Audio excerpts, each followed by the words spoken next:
Devara Jeva Jeden Jemba Jebu Duve Galo Jorwa Lana Meva Lada me namje dumba sanje jumden de bejawa shaja toba la chazela chudo jazo je ho dumba jumden de deje shaba ta jumba yandaba zobe sanje Rigwa da jabso demba dewara sheva jigden kemba jebo ndube kalo gyurwa lana meba lada menamje demba zanje jumden de pejawa shaja tuba la chazelo judo jazo che ho demba jumden de jen sheva da jumba yandaba zobe zanje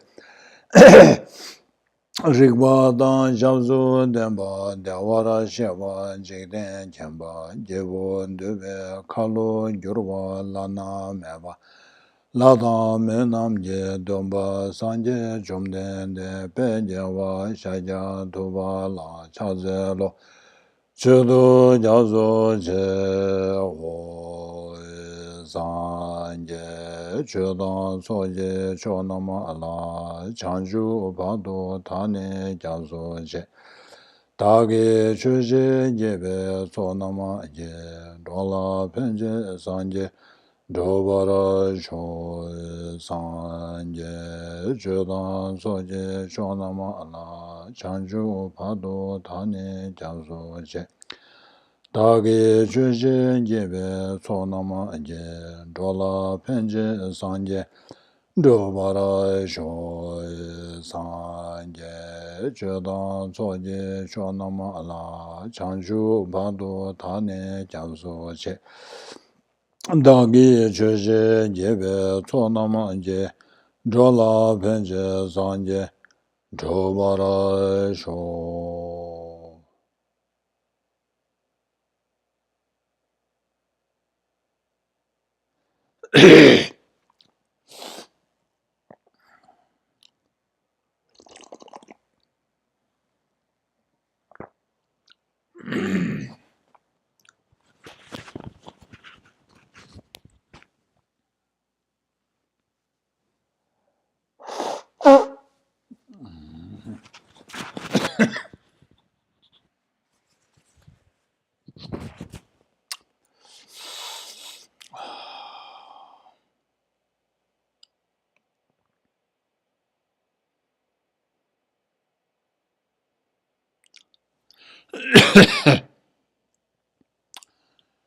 Good morning, good morning, good morning.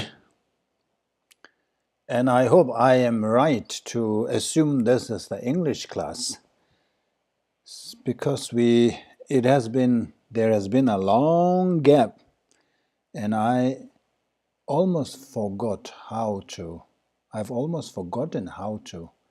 connect to these things.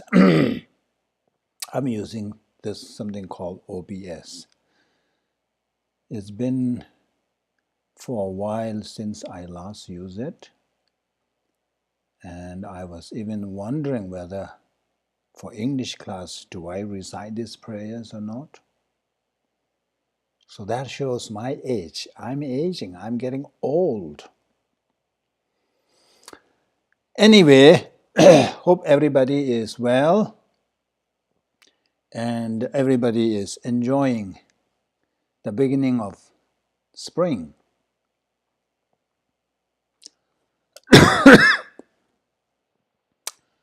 So, where are we? In the last session, we talked about what is called the 5 folds and 8 antidotes. And I think in the last session, we talked about the antidotes to laziness, how we can counter laziness, and we discussed about contemplating on the benefits of Shamatha, or the single-pointed concentration. So when we contemplate on the benefits, then we will be able to develop faith, and that will lead to aspiration to achieve that kind of mental state, and that will drive us to persevere, and eventually we will reach our goal. We will achieve the state of physical and mental pliancy. So we also talk about the qualities of shamatha. What are the benefits? So I am not going to repeat this because we have quite a bit of things to talk about.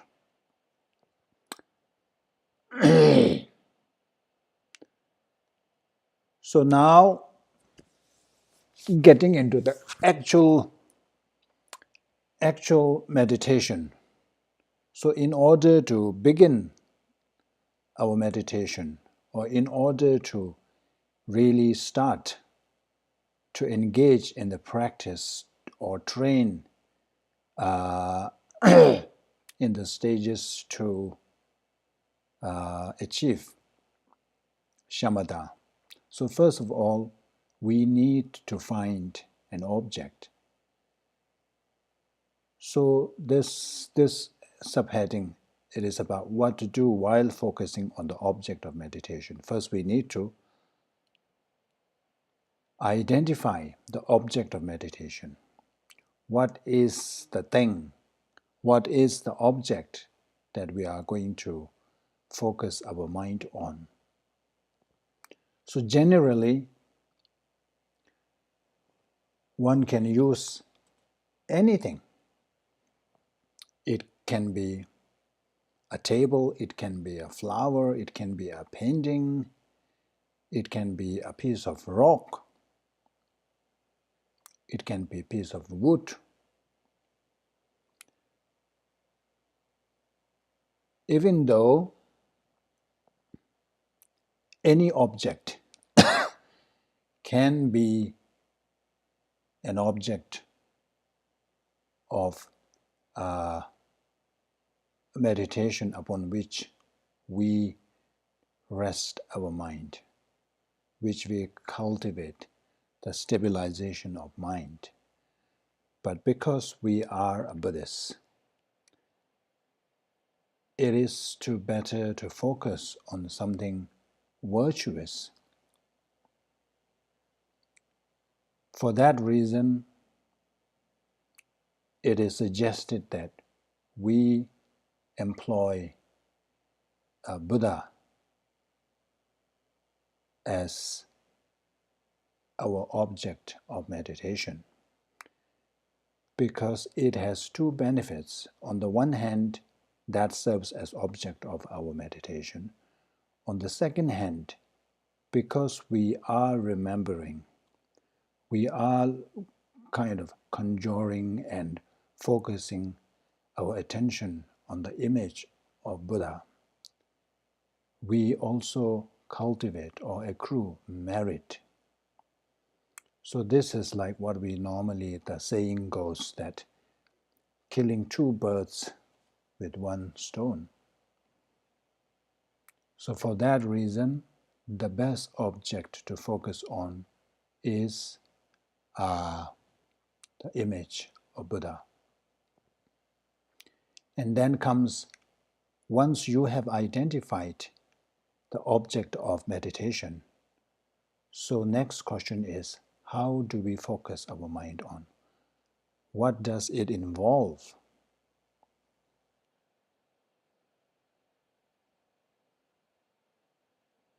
The most special object for shamatha meditation is the body of a Buddha. Let me see my notes.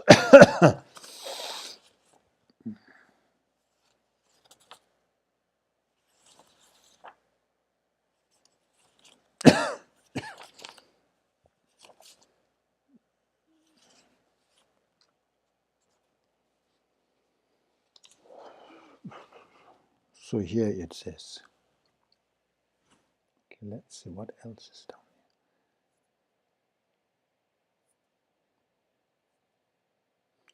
So the reason why we should choose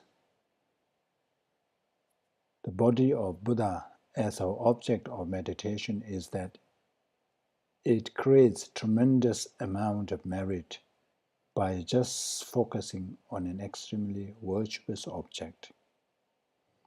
So while we progress on our concentration, we also create merit at the same time.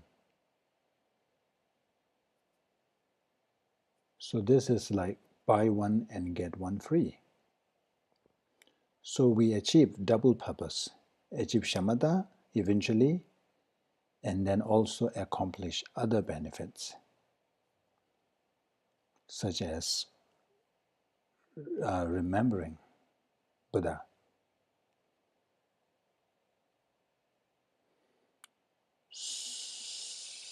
Let's see, so how do we go about? So now, so this is based on if one is seriously going to try to develop or train oneself in shamatha, then the 6 preparatory practices are a must thing. So one must first do the 6 preparatory practices, and then at the end, then begin the actual meditation. So after concluding the preparatory practices, 6 preparatory practices, we dissolve, we bring down the merit field, we dissolve the merit field. So all the objects, the refuge, objects of refuge in the merit field that we have visualized. So we visualize all of them dissolving into the center image, which is the Buddha.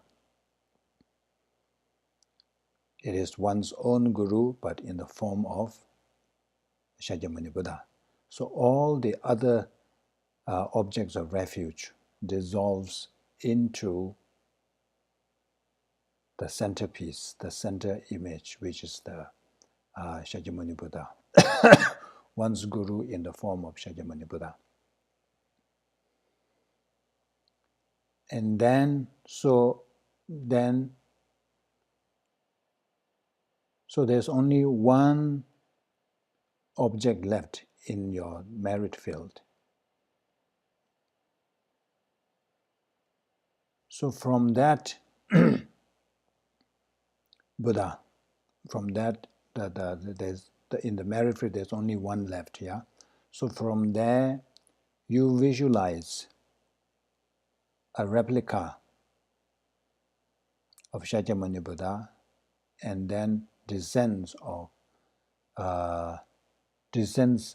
either in front at the level of your eyebrows or at the navel. So there are 2 options. So when you do the meditation, so at which level, where should one imagine that Buddha? There are 2 ways. One, you can position the image of Buddha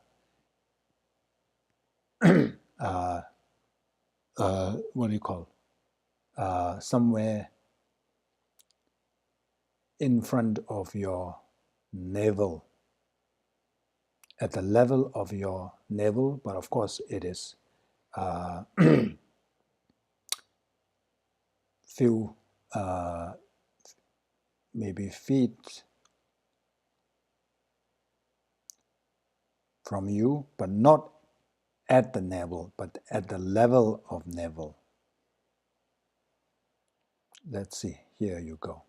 So like this, 4 feet, or you can visualize in front of you at the level of your eyebrows.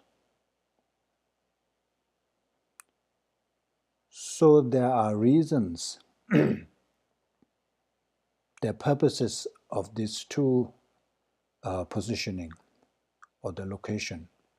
So the benefit of visualizing at the level of one's navel is to achieve stability. So if one is more concerned about stability, so it is better to visualize at the level of one's navel.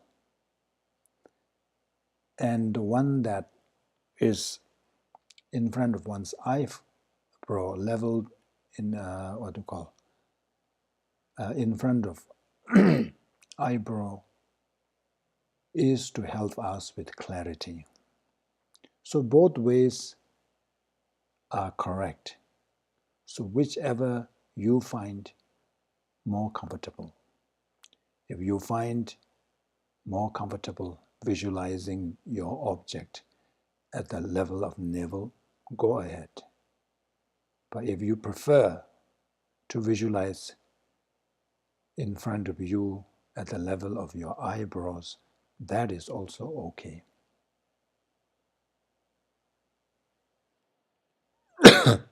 So now, this is very important. There are do's and don'ts. We need to know this before we even embark, even we start the actual meditation.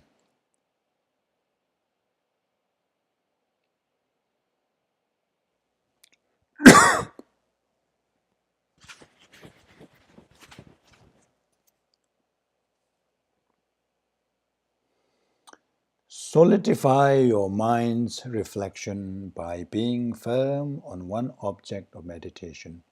Letting it flow to many objects leads to a mind disturbed by afflictions. So mainly, when you start your meditation, so you visualize the body of Buddha.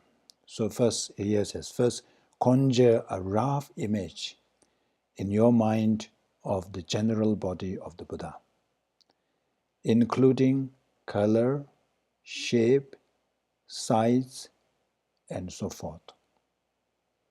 So it has to be a mental picture, mental projection. What some people tend to do is just look at the image and try to have that image. So that's visual. That's not mental image. So when we are doing this particular meditation, it has to be a mental picture. You have to create that image. Then, as your mind becomes more stable and clear with respect to that gross image, you can add increasingly more subtle details. So most important thing is, when you first begin your meditation, when you first begin to focus your mind on that particular object, so don't worry about clarity. So first one needs to develop the stability. Our mind needs to abide on that object. Our mind needs to rest on that particular object. So from the beginning, if you concern yourself in getting a clearer picture, then that will hinder the stability part. So the first begin by working towards achieving stabilization rather than clarity. So this is a mistake that many people make. So that's why Lama Tsongkhapa really stress on this point. And another important thing is, don't change your object. You can try first few sessions, which one you find. You can try Shakyamuni Buddha, you can try Manjushri, or if all this doesn't work, you can even try a flower or whatever that you feel comfortable and you feel that your mind can rest on it. But once you have finalized the object of your concentration, then it is not good to change. You meditate on that particular object for, let's say, 1 week, and then you decide, oh, this doesn't work. I'm going to switch to another one. And then after another week, you switch to another one. That is a big no. So one needs to sit on one particular object. Do not change your object of meditation frequently. I will read this from Lama Tsongkhapa's Lamrim Chemo. This is important. Of the two ways to do this, newly imagining the Buddha's form and visualizing the Buddha's form as though actually present. So even when we visualize, don't visualize it as a picture or a something statue form, but we have to really visualize, imagine it as the actual Buddha. Though actually present, the latter has a distinct advantage in developing faith and fits within the context of practices common to both Sutra and Tantra vehicles. Therefore, use a visualized image. So normally, nowadays time has changed. In ancient days, the students, the disciple, receives all these instructions. And then the disciple comes back after receiving the instructions. So instructions was, for example, it's like, okay, you visualize Shakyamuni Buddha in this form, in this color, in this mudra or this gesture, in this posture. So the student receives the instruction and then goes home and then meditate. But nowadays, visual aid is available everywhere. So if you have difficulty just by listening or just by reading, then one can use an image, look at it, study at the Buddha's image closely, memorize the features, and then start to create your own. Conjure that into your mind. Therefore, use a visualized image of the Buddha's form as though it already actually exists. When you seek your object of meditation, the basis upon which you first keep your attention, look for an excellent painting or sculpture of the Buddha's body and view it again and again. Remembering its features, firmly familiarize yourself with the mental appearance of the object. You see, the mental appearance of the object is not a visual appearance. Mental appearance of the object, or seek your object of meditation by reflecting upon the meaning of the eloquent description of the Buddha's form which you have heard from your guru, and make this image appear in your mind. So our normal meditation, we focus on our breath, but this will not work here because there is no real color, nothing, no image, no kind of form to our breath. So the clarity, we will lack developing clarity of the object.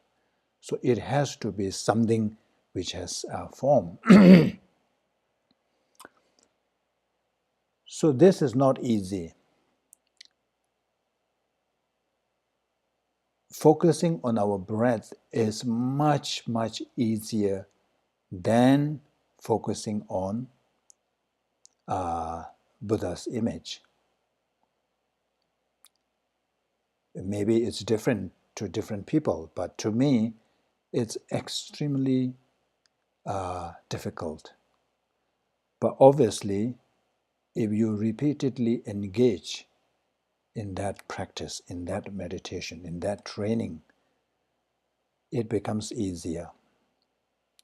So here the whole point is, don't strive to get a clear picture at the beginning.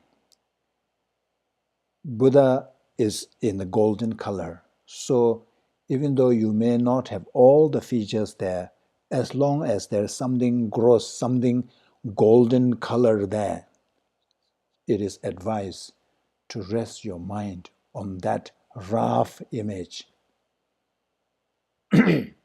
Once you are able to remain focused on that image for a certain period of time, only then you can work towards getting a clearer picture. So clarity comes later. So this is important. So if you, from the beginning, if you try to have clearer picture, then you will never achieve the stability part. You will never be able to remain focused on the object for a longer period of time. Then all that distraction, excitement can seep in. And even you get frustrated because you are not getting the clarity. So you are neither there nor there, neither here nor there.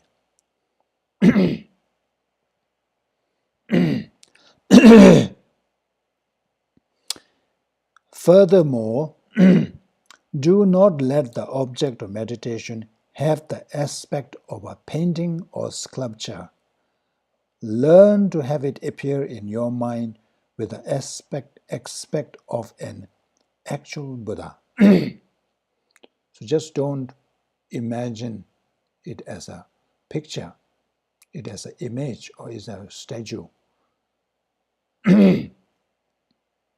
So this is what Lama Tsongkhapa says. Some set an image before them and immediately meditate on it while staring at it. The Master Yishi, the rejection of this practice is excellent. He says that concentration is not achieved in the sensory consciousness, but in the mental consciousness. Thus, the actual object of meditation of a concentration is the actual object of a mental consciousness. Therefore, you must keep your attention on this.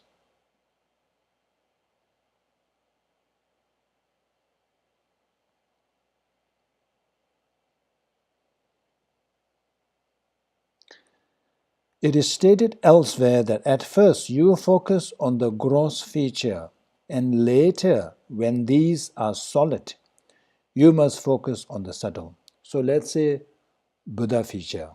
Of course, Buddha, unlike other Buddhas, Shakyamuni Buddha is very simple. There are only two hands, one head. But there are other deities which has many hands, several heads. So if you are going to use those, so from the beginning, don't worry about all these various hands and gestures and implements, but just try to focus on that just a rough image. So once you reach certain level, certain degree of concentration, then one needs to work towards achieving clarity. That is important.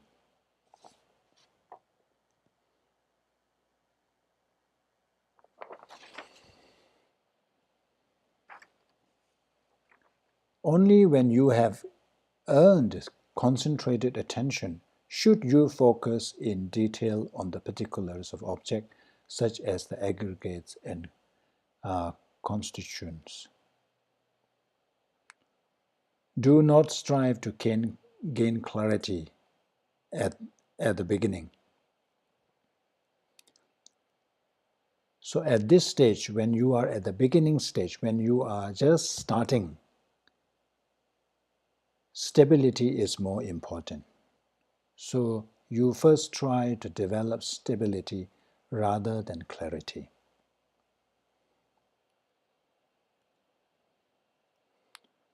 But the most important point is, this is the fire starter, isn't it? So one needs to be mindful and engage in the practice, engage in the training all the time. During the session, as well as outside the session, try to be mindful, try to remain focused on something. So like this fire starter, you need to continuously kind of, what you call that, swing this in order to create enough friction to cause the fire. So this is the analogy given in relation to training our mind to develop shamatha, to cultivate shamatha. Our effort must be persistent, must be continuous. Only then we can achieve. Actually, it is said that with all the conditions required for the shamatha training, if all the conditions are present and if you follow the instructions correctly, within a short period of 6 months, it is guaranteed. So if you are serious about cultivating shamatha, then it is possible within six months. So now let's go through the stages.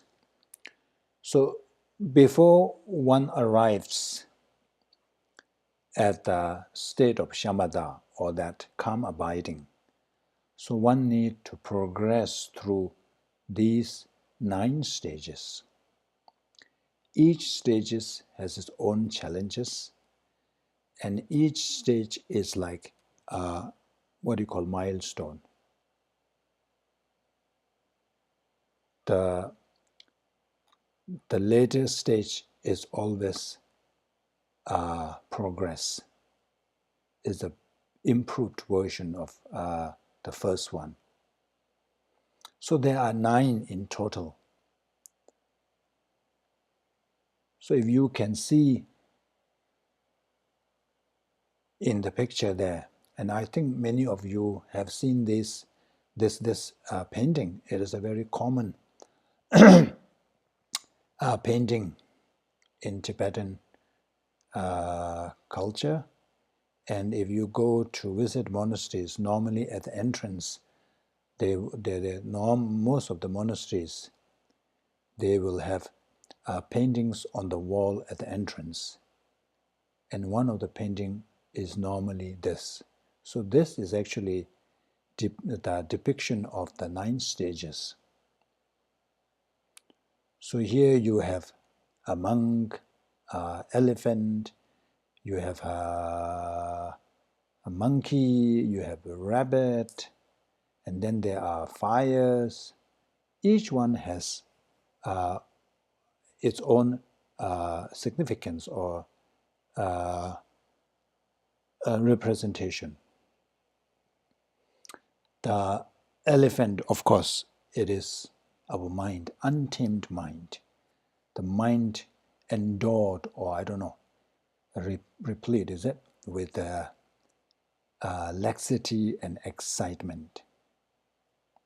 And then eventually through the trainings, you can see that the mind, the dark, the black color,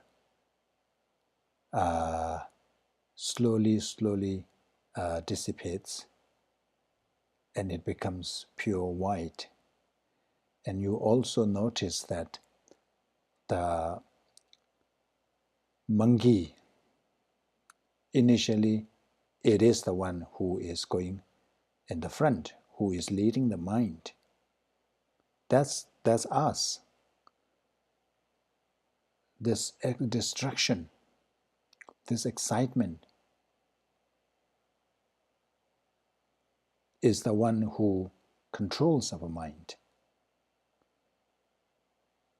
And then you can see that along the way, instead of that monkey going in the front, it follows behind the elephant. And then eventually, both rabbit and monkey disappears. So let's go through these 9. So the first one is called mental placement, continuous placement, patch placement, close placement, taming, pacification, complete pacification, one-pointed attention, balance placement. So final stage is called balance placement. Of course, that is not shamatha yet.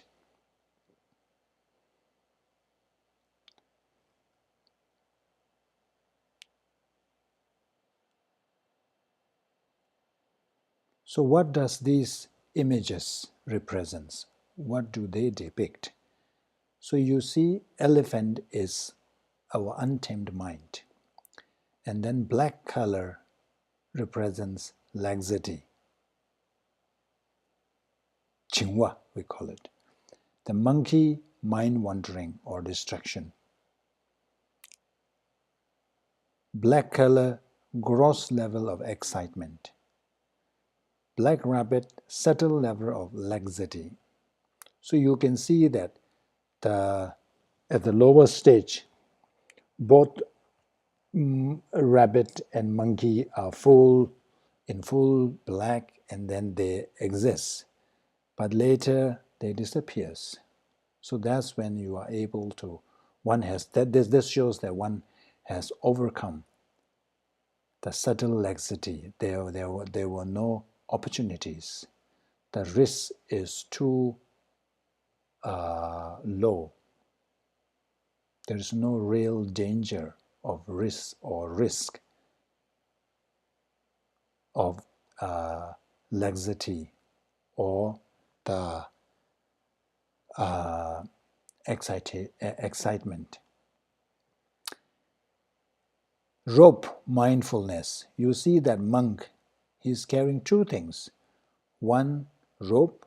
In his one hand, he has this rope, and on the other hand, he has the hook. So hook is the vigilance. And you can see that at some stage, he was using the rope, but at other stages, he was using the hook. So these shows that at different level, different stages, you employ different forces or different approaches. So at the lower level, you use the mindfulness, which is depicted by rope. And then later stages, one has kind of fully developed the power of mindfulness. So it is there all the time. But you still need to apply vigilance or introspection. So that is depicted by the hook the monk is using. So just looking at the image, you can see that which stage is the stage of what you call the role of mindfulness, or which is the one where the role of introspection is important. And then you have fire. So this is the effort or force, the effort of mindfulness. How much of mindfulness one needs to exert.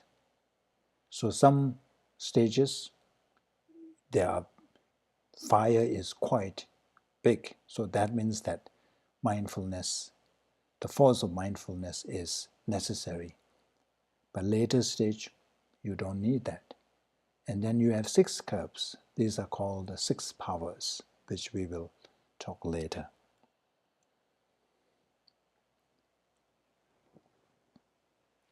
So in order to progress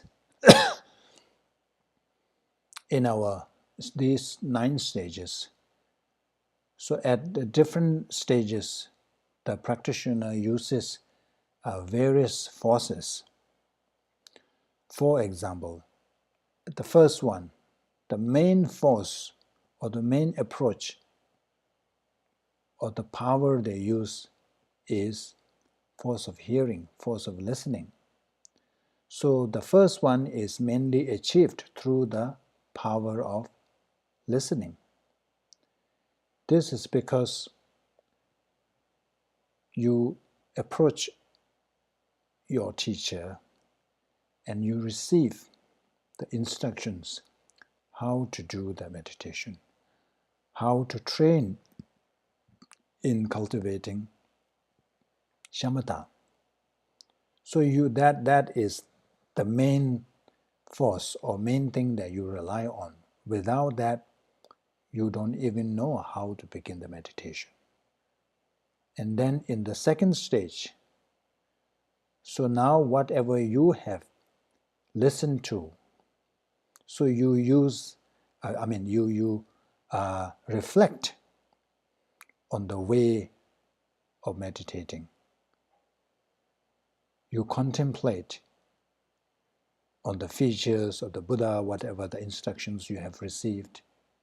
Through that power, you ascend to the next stage. So the next 2 stages, that's when the mindfulness comes in. That's where the mindfulness, the role of mindfulness is prevalent. The role of mindfulness is essential. It is crucial. And then later, the stage 5 and 6, the introspection is required. Through the force of introspection, one is able to overcome the obstacles. And then one progresses on to the next stage. That is achieved by the force of perseverance. And finally, the force of acquaintance. This is familiarity. After engaging in these practices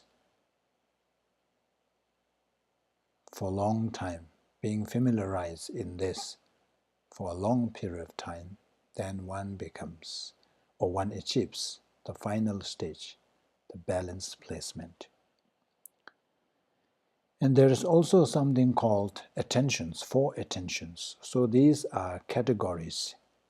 So these 9 stages of mental state or concentration are classified or categorized into these 4 attentions based on its characteristics or the function. So the first 2, they are categorized into what is called the tight focus.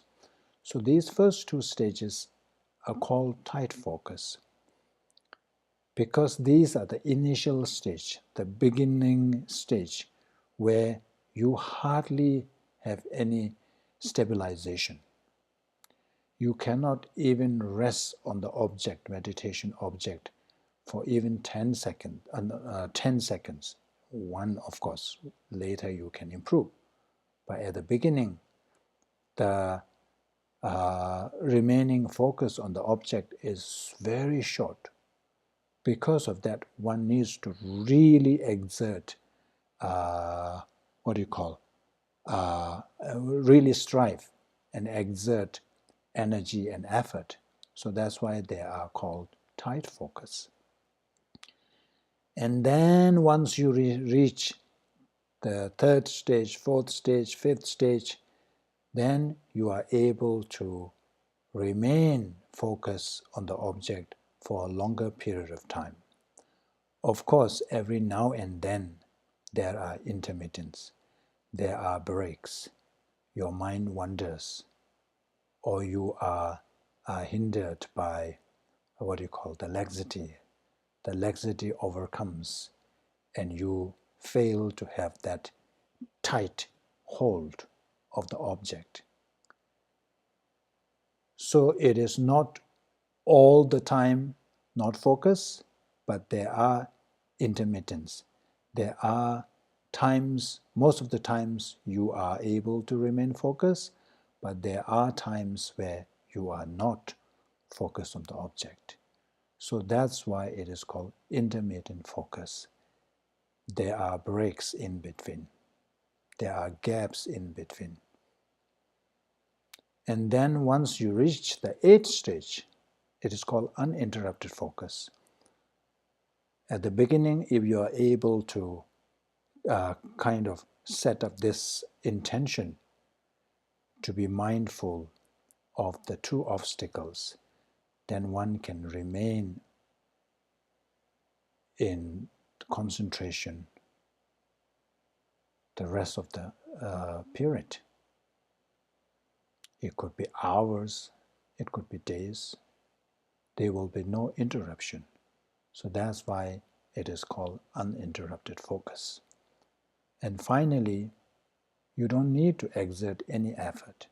It just becomes a spontaneous thing, spontaneity. It comes naturally. You just have to direct your focus, and that's it. That's why it's called spontaneous focus. So now let's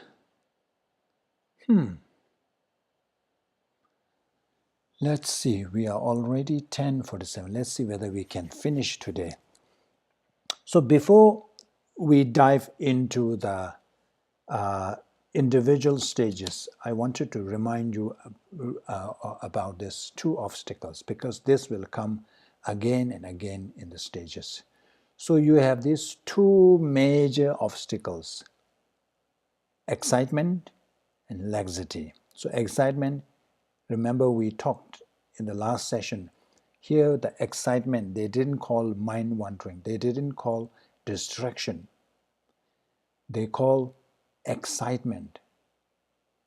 Mind can be distracted by many things. Mind can be distracted by virtuous thought.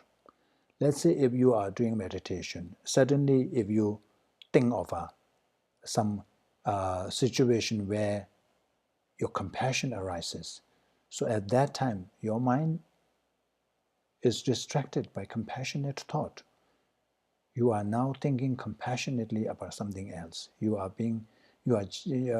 compassion arises, and that kind of hinders your concentration. You lose this. Your mind is now moved from the object of concentration to something else, even though it is a virtuous thought. So mind can be distracted by virtuous thought. Mind can be distracted by negative thought, afflictions, hatred, anger, jealousy, greed. Anger, for example. While we are doing meditation, certainly if your enemy comes into your mind, and then there is a danger that anger, kind of sets in. So our minds can be distracted by all kinds of thoughts. But here, excitation is the distraction, the mind wandering caused by attachment. That is kind of highlighted here. The reason is that the duration for ordinary people, the duration or the occasion, the frequency of being distracted by virtuous thought is so rare.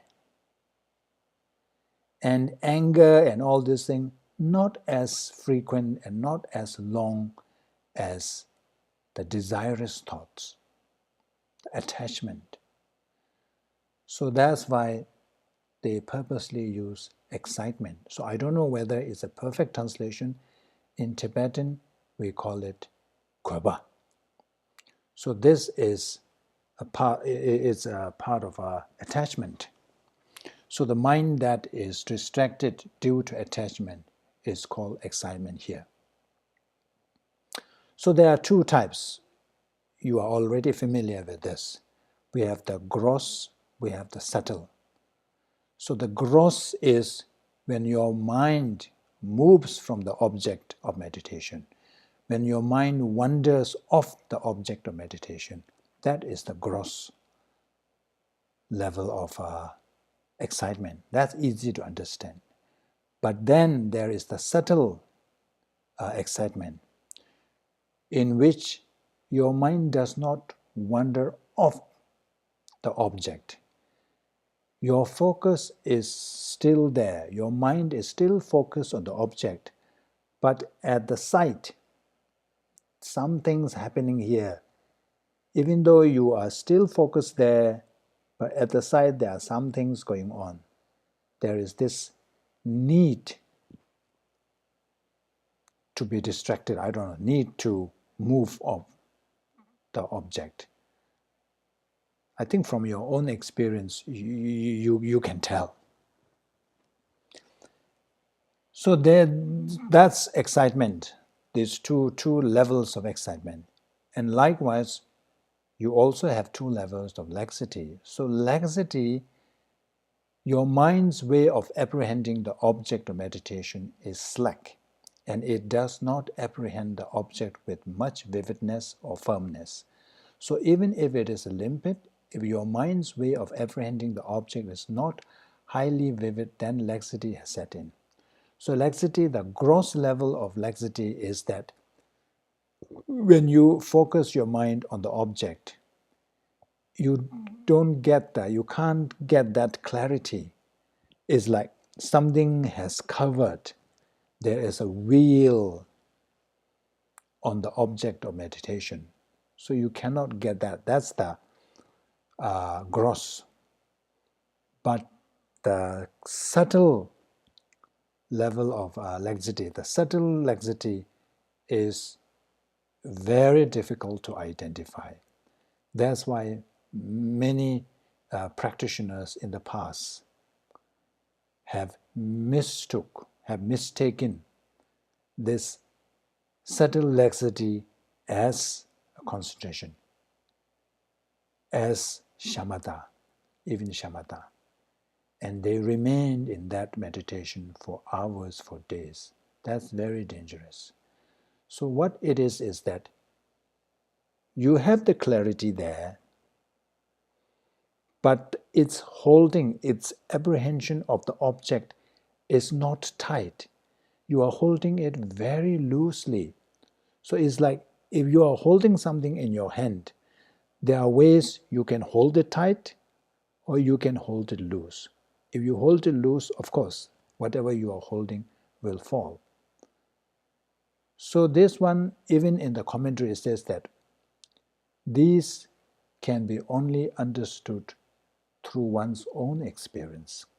It is very difficult to explain what the subtle laxity looks like. But the rough general idea is that there is no strength in your focus, in your mind, that is, even though you see the object clearly, but it is not holding it tightly. That's why it's a slack. There's no firmness in there. So you need the stabilization. You need to remain focused on that. You need the clarity, and also you need this firmness, this strength in your as you apprehend that object.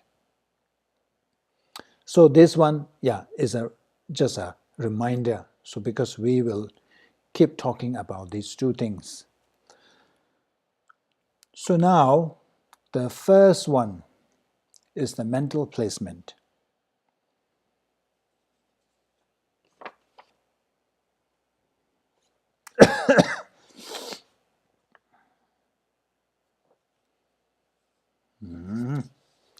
Let's see, where are my notes?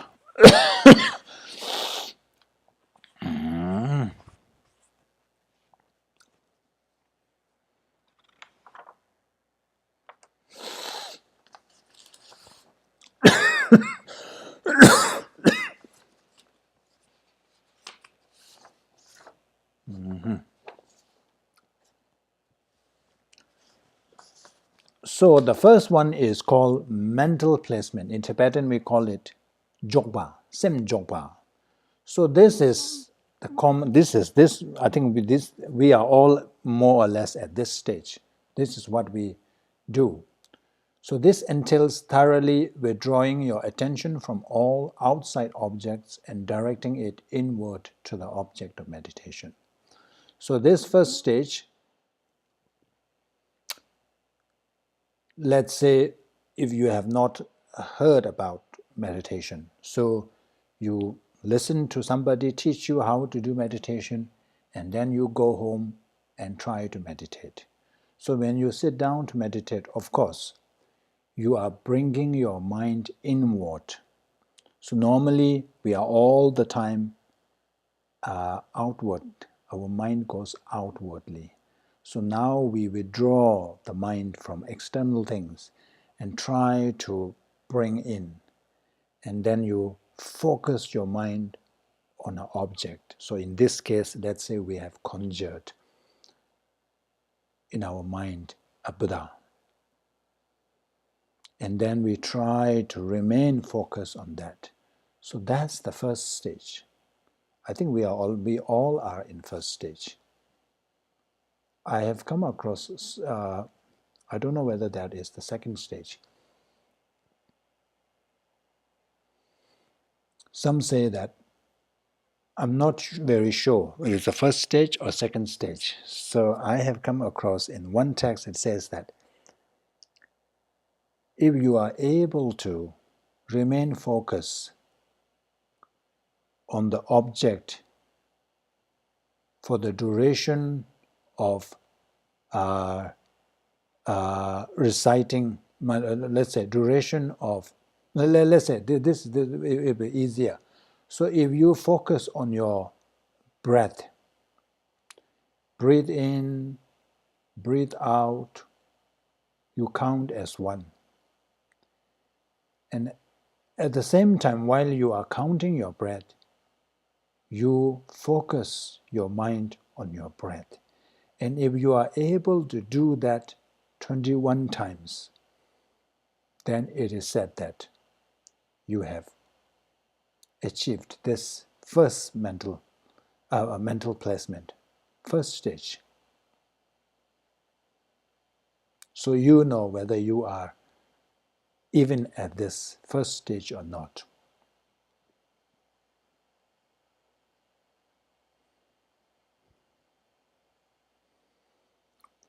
So this is mainly gained through the force of hearing, because you have followed the instructions. You have received the instructions, and using these instructions, you have begun the meditation. And then you have achieved a certain degree of concentration. So it is said that at this stage, one would feel like lots of thoughts, mind wandering is happening. But it is said that it's not because that mind wandering has increased, or all these thoughts, desirous thoughts, or whatever it is, all these distractions had not increased. It's just that you are becoming aware of it now. It is there all the time. Our mind is wandering all the time, but we haven't given enough attention to watch our minds wander so often, so frequently. So now that you have kind of internalized,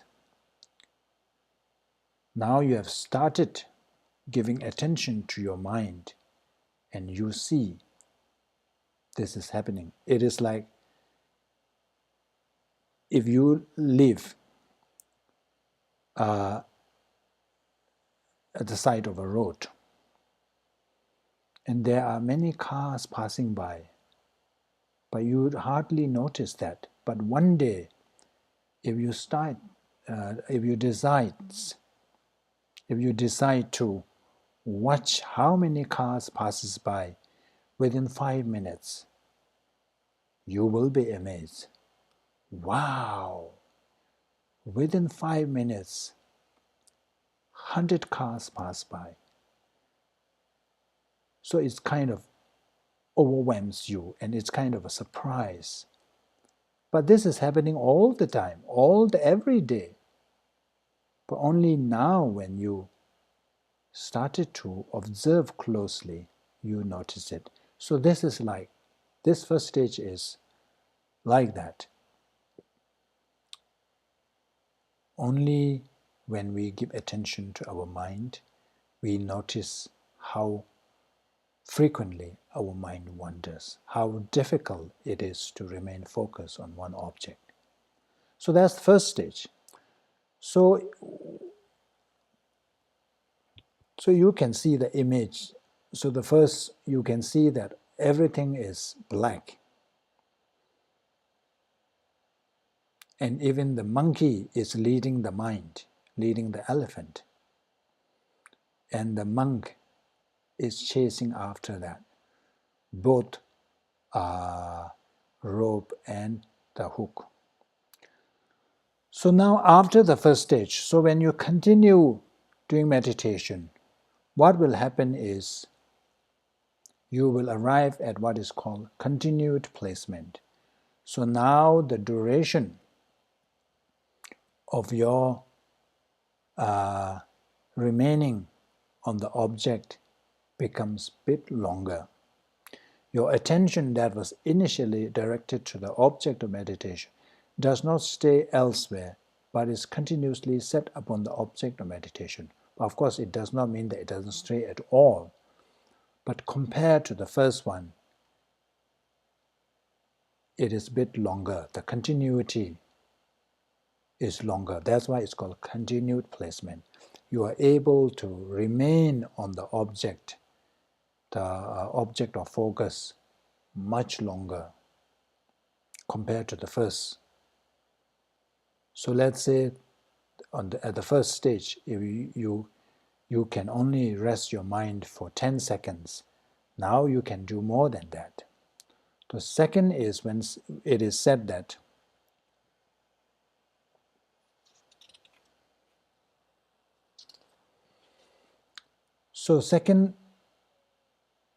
at the second stage, to gauge whether one has arrived at the second stage or not is if one is able to remain focused on the object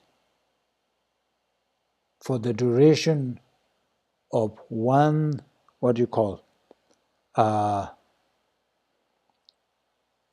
one mala, one rosary, recitation of Om Mani Padme Hum, one whole round of mala. If you are able to remain focused, so I don't know how long it takes, maybe 5 minutes? No, not that long, isn't it? Let's say 2 minutes. If one is able to remain focused on the object for 2 minutes, then yeah, maybe one has arrived at this stage. So this stage is mainly achieved by the force of reflection. As a consequence of the practice of repeatedly reflecting on the continuation of the initial fixation of attention upon the object of meditation. So it's repeatedly reflecting on the way of setting your attention. So you have received the instructions, so you are now repeatedly recalling and reflecting and contemplating, and then you continue meditating. So what is the difference between the first and the second? The primary difference is the duration of being able to remain focused on the object. In the first stage, it's very short. Just few seconds, your mind wanders. Few seconds, your mind wanders. Whereas in the second stage, one is able to remain focused a bit longer. So that's the difference.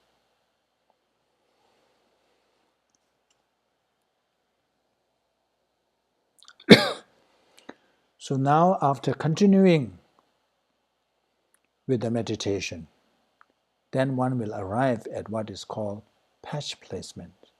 So at this stage, if your attention is drawn away by forgetfulness and distracted outward, you recognize this and again fix it upon the object of meditation. So this is called patch placement. So I don't know if I tell you this, you can, I don't know, relate to this or not, because I don't think in America nobody really wears a patched cloth. So in India and in those days, so when there is a tear in our clothes, we don't throw, we patch it up. Either we sew it together or we put a patch on it. So I have worn those pants, patched pants. So this is the analogy. So there are gaps. So your mind wanders. But at this stage, you are able to bring that in. You notice this quickly. So the early first two stages, this is like us when we do meditation. Sometimes our mind has wandered for maybe 5 minutes, 10 minutes. We didn't even realize that. We thought that we are doing meditation. And once we realize, some time has already passed, and you wonder, how long I have been distracted? How long have I been thinking about this other thing? How long have I left my object of meditation, object of concentration? So this happens. We can tell from our own experience. But once we reach this stage, there is no such a long period of distraction. We will be able to immediately notice, not just notice, we will be able to bring back. So this is the stage where our mind wanders. It's not that mind doesn't stop wandering, it mind wanders, but we bring it back. So this is achieved through the force of mindfulness. When your attention is distracted away from the object of meditation, you are mindful of the previous object of the meditation. Your attention is drawn back in. So you see in the image, so now the monk is using the rope. So this means that the mindfulness, the power of mindfulness is in play now. So you have to be mindful all the time, not to get distracted, not to let your mind wander away.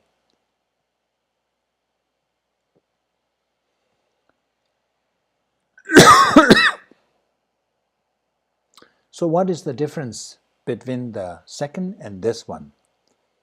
Is that in the second one, your distraction, the duration of your mind wandering, duration of your distraction is much longer. The gap is much longer. Whereas on the third stage, the duration of that gap, the mind away from the object of focus, is much, much shorter. So you can see the progress. Of course, it is what you call the incremental progress, but there is a progress. So even the stability has improved.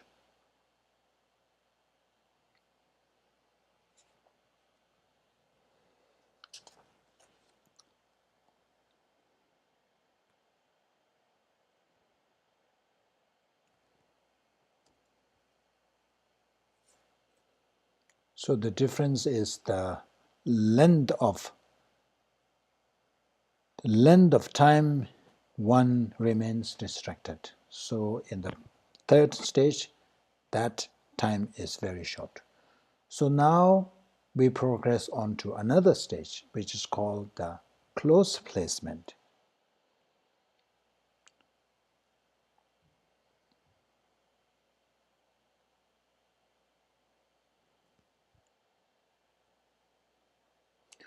You have eliminated distraction and with effort place your attention.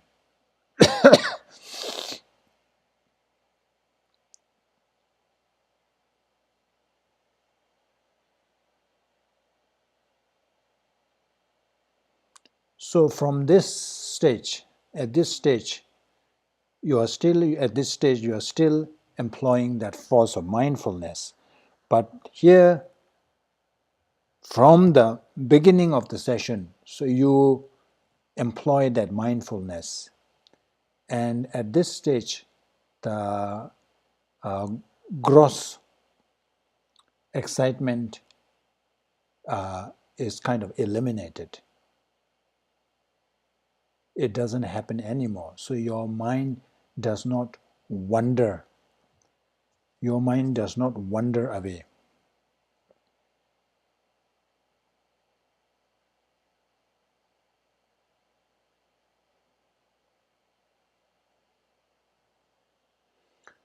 So what happens is at this stage, your main goal is, so in the previous, the patch placement, so you are still, what do you call your, I won't say focus, your effort is to really bring your mind back.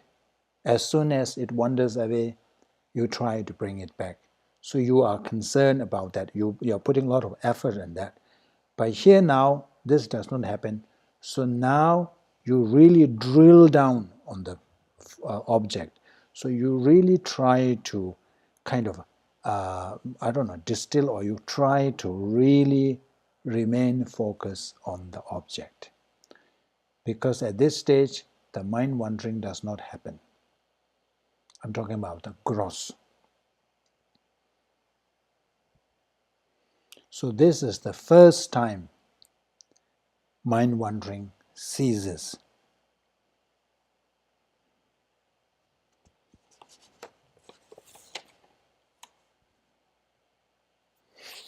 And one's ability to remain focused on the object becomes much more stronger compared to the prior stage.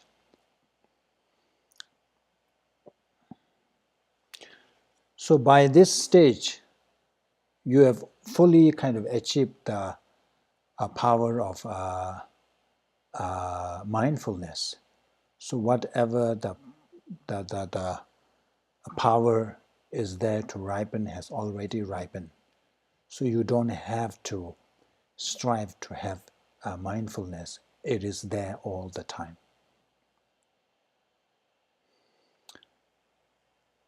So the difference between this and the prior one is that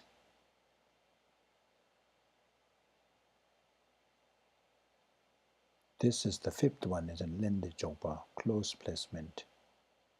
Yeah. So in the prior, that patch placement, mind wander can still happen. But on this stage, that mind wander, the mind really losing its object, the mind really moving away from the object, no longer exists.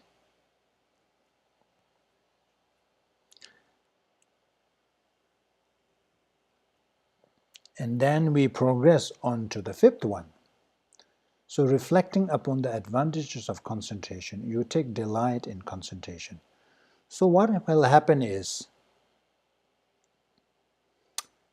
so now on the fourth stage, you have put so much effort, your what you call the what is the word? You narrow your energy really remaining on the object.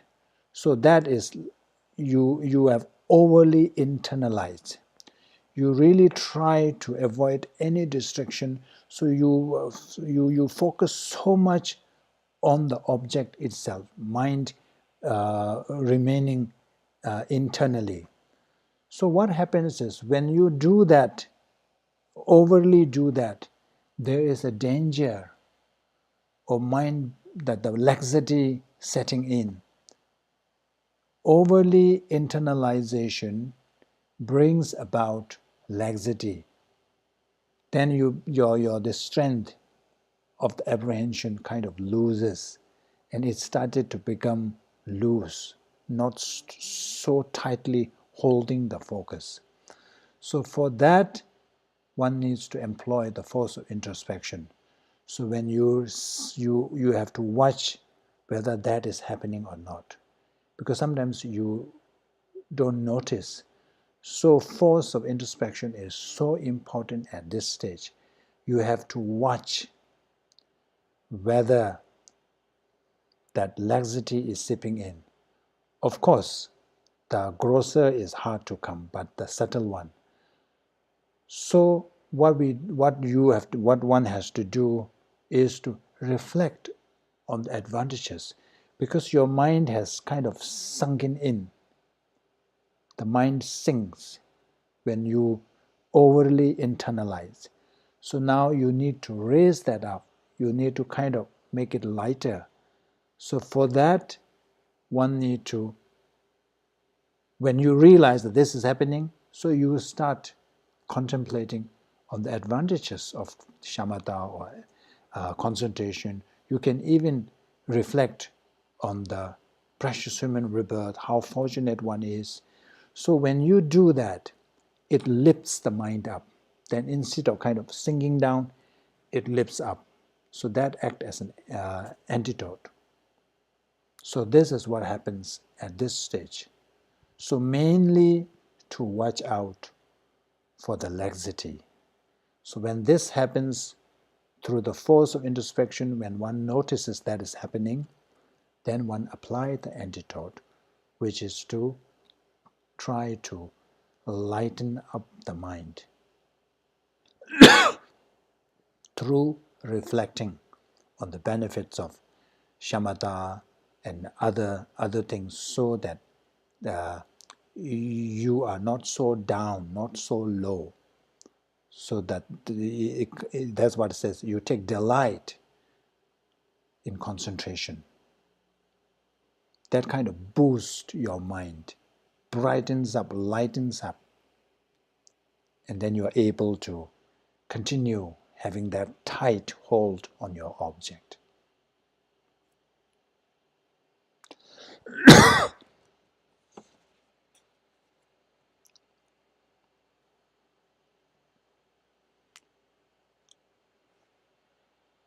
So what is the difference between this fifth stage and the fourth stage? Is that the primary difference is that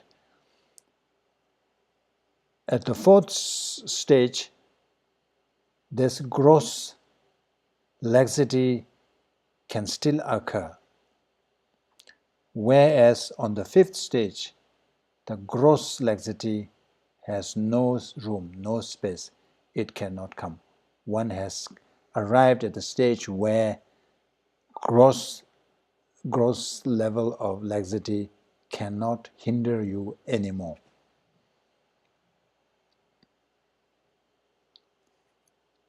But of course, as mentioned, even though there is no grosser level of laxity, but one needs to be very careful of the subtle one.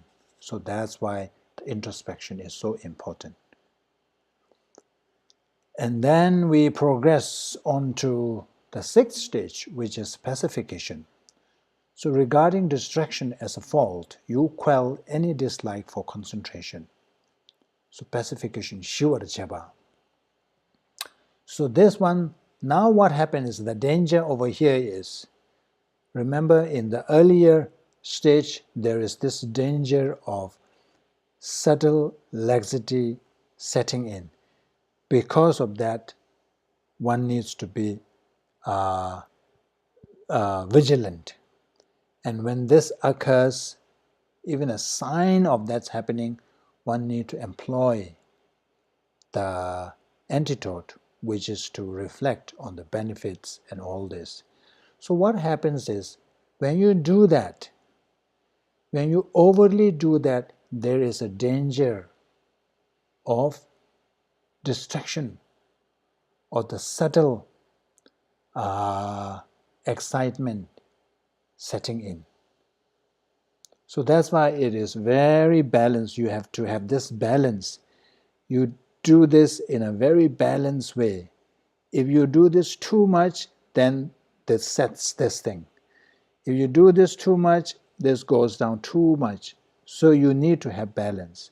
So in the prior stage, when you reflect on these advantages, all this, it is to boost your mind. It is to really lift up your mind. So when too much overlifting will result into excitement. So now, from the beginning, you already know about the faults of distraction. So you remind the faults of distraction. So here again, the force of introspection is employed. With that, with vigilance, you recognize the faults of being scattered toward thoughts and the signs of the secondary afflictions, and by regarding them as faults, you do not let scattering toward these to occur. So now you kind of remind yourself of the faults of these. Or you can even do meditation on, the nature of suffering, the nature of the suffering of our existence, and even the impermanence nature of our life, about the impermanence, the mindfulness of death reflections. All this, when you do that, when your mind is so overly uplifted, it kind of brings down and then balance out. So this is what it is happening here.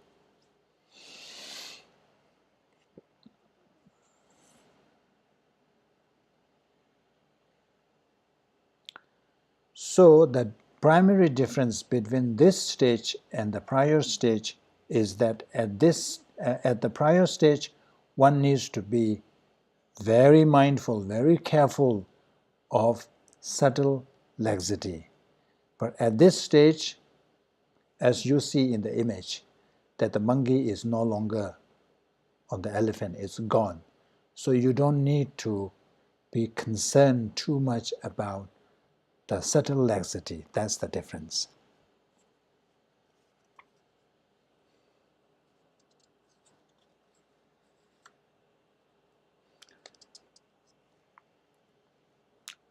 Yeah, so let's persevere a little bit more and then we can complete this.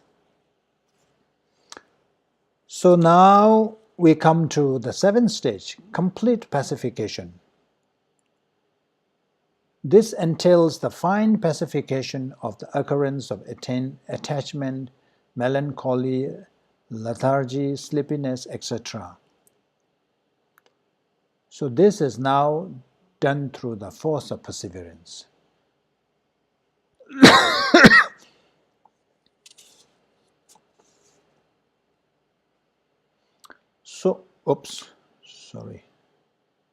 So when one reaches this stage, even though the two obstacles, laxity and excitement, does not occur, but because one has not really eradicated these two, there is still a risk, there is still a danger. So one needs to be very mindful, very careful about it. So for that reason, one goes through this pacification of the occurrence of attachment, lethargy, whatever. So one tries to subdue all that. So that is done by the perseverance, by striving to eliminate. So just making this thing that any of these distractions, it could be the uneasiness, feeling of uneasiness, or it could be attachment, melancholy, lethargy, or even sleepiness. So one kind of make up this mind that I will exert effort if these are to arise, so that these do not interfere with one's concentration. So basically it's just getting ready. The force of perseverance, I will strive, I will exert effort in order to counter this. So this stage, even though these do not occur, but just being prepared.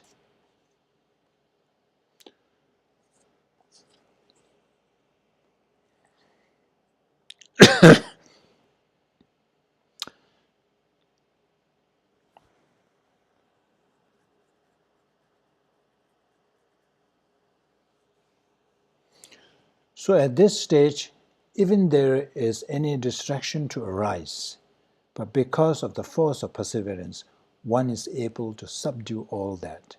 So the primary difference between this and the earlier stage is that in the earlier stage, at the stage 6, one needs to be concerned about being hindered by the two obstacles, the excitement and laxity. However, on this stage, even the distraction arises. If there is any occasion where distraction arises, it may, if there is any occasion, but because of the power of perseverance, one is able to eliminate. So the analogy given is like this. So if you are to fight a battle, so at the beginning, when your enemy is fully armed, so you really need to exert lots of effort to fight. And then once your enemy is low in ammunition and arms, and even the number of the armies were gone down, then you don't need to exert that much force and effort. And eventually, when your enemy is almost beaten, then you don't have to apply any exert. You just have to get ready. If anything happens, I will fight it. So this is how it is like this, from the earlier stages to this one. And then this leads us to the second last stage, one-pointed attention. This entails exerting effort so that you engage the object of meditation effortlessly. So this is again achieved by force of perseverance.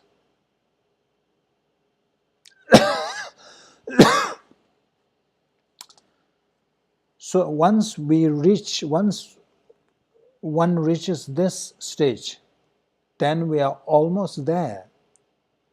So one only needs to set up the motivation. So we need to set the motivation that I will be wary of the two obstacles, and I will exert any effort if these two obstacles to arise. So when once at the beginning of the session, if one has set this motivation or intention, then one is good to go. So throughout the session, they will know occasion of these two arising, the laxity and excitement.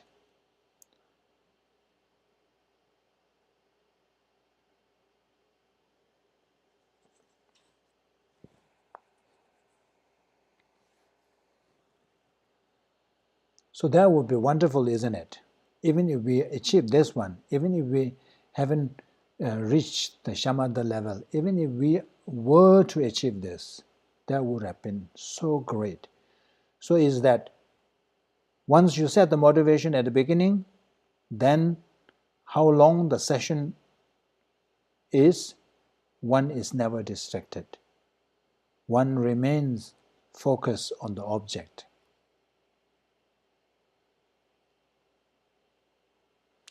So this one still requires a bit of effort, because we need effort in the beginning, at the beginning.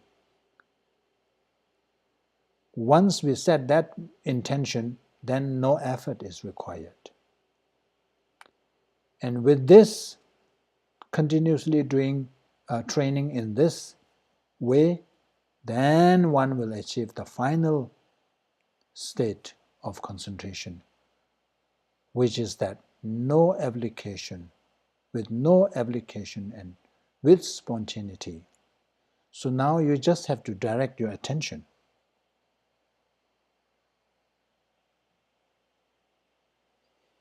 You don't need to even set up that intention. You just have to turn your focus. So wherever you turn your focus, the mind remains there. You have control over your mind. Look at the image there. So you have control over your mind. The elephant, which represents the mind, is now completely white. There is no trace of blackness. So at this stage, one has overcome both laxity and excitement. And then one can remain in that concentration for days and months.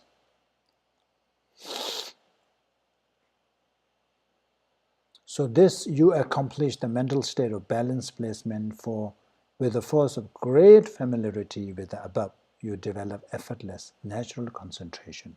So that becomes natural one. No effort needed. So it is effortless.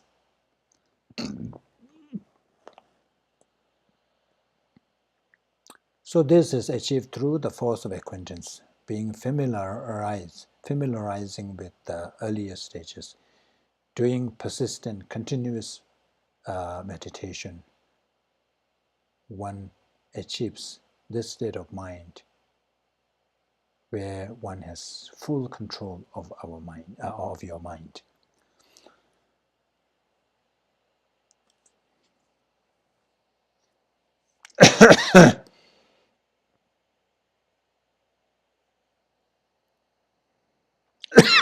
Here it says it's in Asanga's Sarvaka level.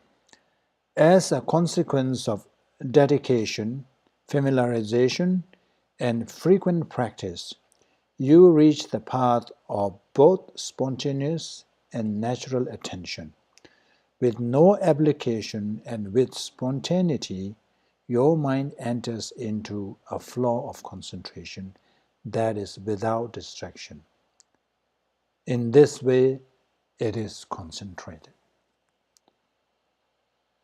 So now, have you reached Shamatha yet?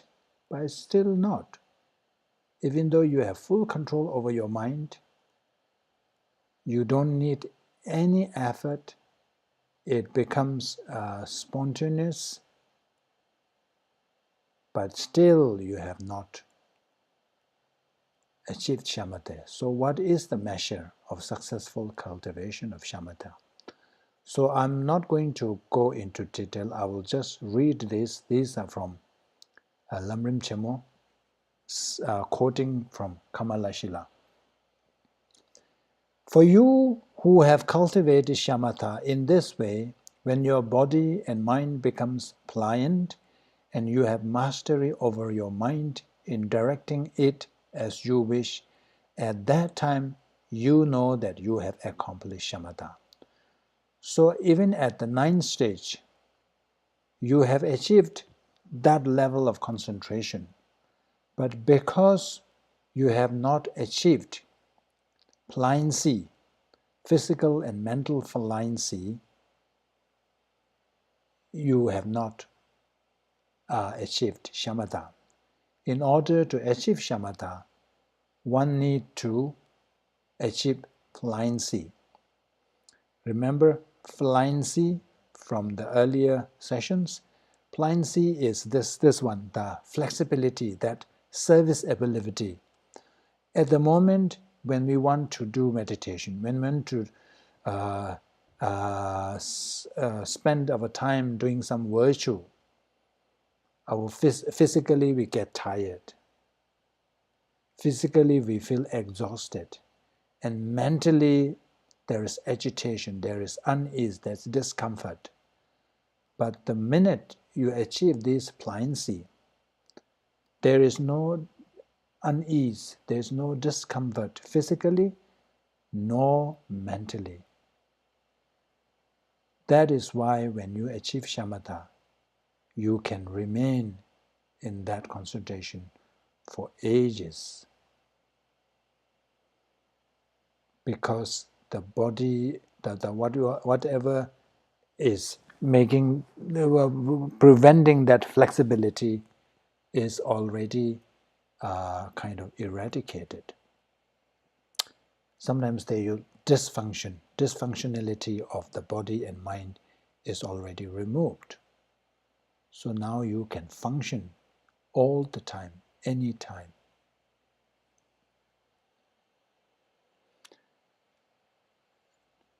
So what is pliancy? It is a serviceability of the body and mind due to the cessation of the continuum of physical and mental dysfunctions, and it has the function of dispelling all obscurations. So we need to achieve that. Then we will have no complaint in sitting in meditation for hours and days.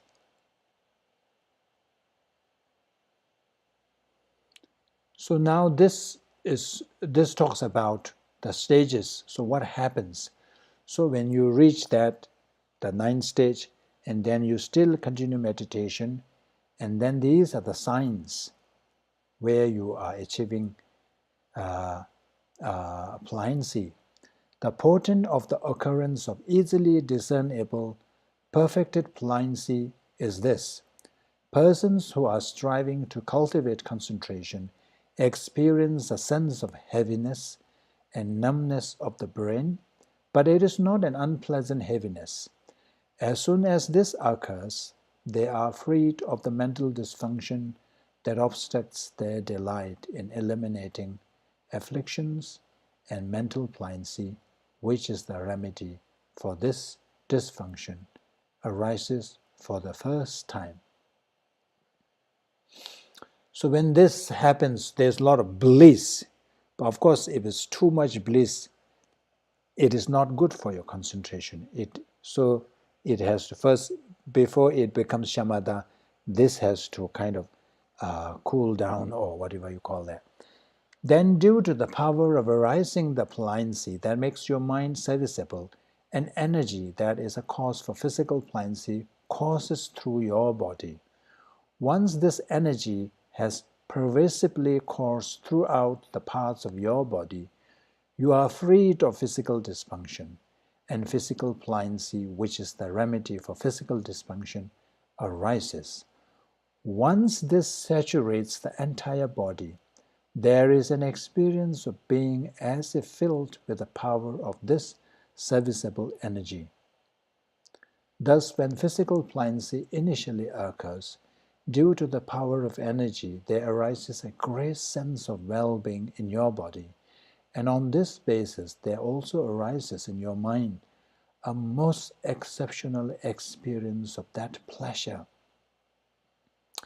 Thereafter, the force of this initial occurrence of pliancy gradually subsides, but this is not a case of pliancy becoming exhausted. Rather, this pliancy is coarse and excessively agitates your mind. So with its disappearance, there occurs a pliancy tenuous like a shadow that is compatible with steady concentration. Once the rapturous delight of your mind has disappeared, your mind stabilizes firmly upon the object of meditation, and you achieve meditative serenity. This is Shamatha, which is free of the turbulence caused by great delight. So when you are ready, when you arrived at the ninth stage, then we can discuss this in detail. Because at the moment, I think this is not that relevant for us, isn't it? Of course, I'm speaking for myself. So that's end of our training in the concentration. But I wanted to read this to you. This is from Lamrim Chemo. I thought that this maybe is helpful. This is the, after explaining, Lama Tsongkhapa, after explaining these various, these 9 stages, then Lama Tsongkhapa kind of offers a summary. So this may be helpful us to how to use this, how to apply this.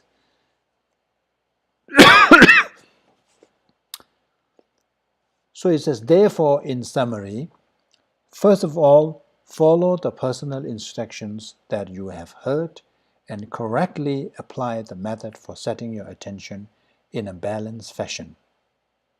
So this is the first one. So you, whatever object you are going to choose, so choose that and then start your meditation. Then repeatedly reflect on the way of setting your attention. So this is the second, the power of the force of contemplation, attention. And as you are able to bring together a little continuity, sustain a continuous stream of attention. So try to sustain that stabilization, that focus. Try to prolong your attention on the object. So I think if we try continuously, so it will improve. So this month, you will see that you can only remain focused on the object for, let's say, 10 seconds, 30 seconds. And then next week, if you diligently continue doing that, maybe next week you can see the change. You can see that, oh, now I can remain focused for at least 5 minutes. So if that continues progressing, then you are already on your way to achieve shamatha. So it says, sustain a continuous stream of attention. Then, if your mindfulness declines and you become distracted, swiftly draw your attention back in. So this is the third one.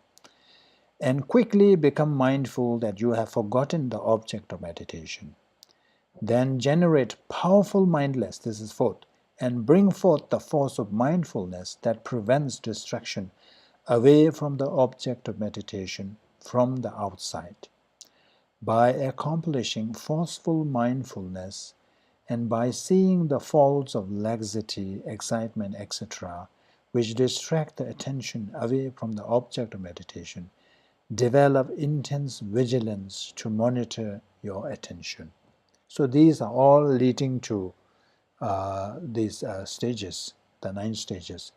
Then when you are distracted by even subtle forgetfulness, recognize this immediately and stop it short, and upon eliminating it, generate the power of effort to lengthen the flow of attention that is uninterrupted by hindrances.